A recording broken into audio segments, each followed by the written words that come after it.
The box code was a little bit more interesting. I decided to do it in the same fashion as the forward and backward card by just having the blocks of code for the direction. But the pins are set the same for the motors, left and right motors, and all the wheels.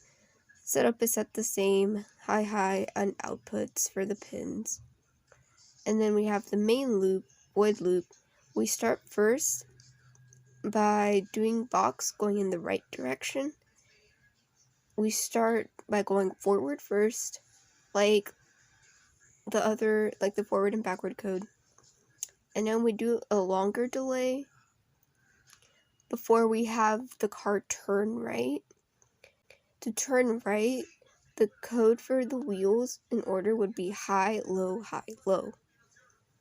Here's where things got a little bit tricky.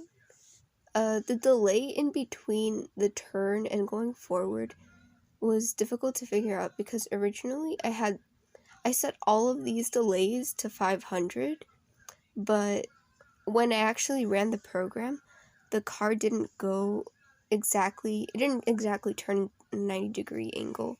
It like had an obtuse turn, and then the smaller I made the number, it was more of an acute turn, and it was giving me a real hard time.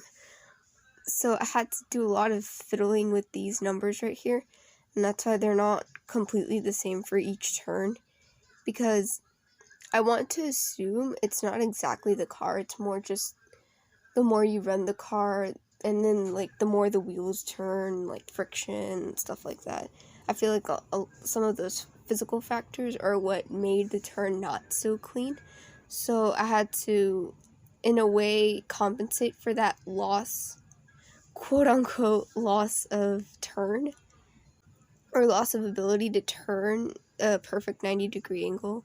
And me being a perfectionist, I try to spend a lot of time figuring out the perfect numbers.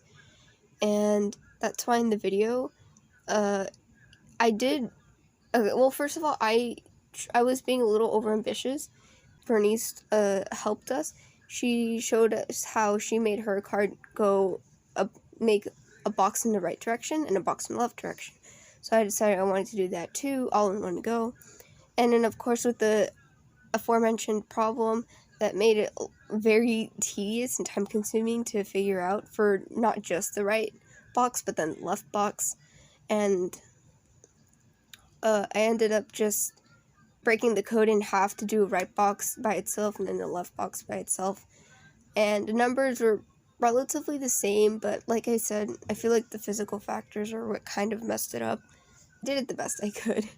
I mean, it still did make a box. Personally, I'm not satisfied with it, but it's still a box, so. And the code works, so. Yeah.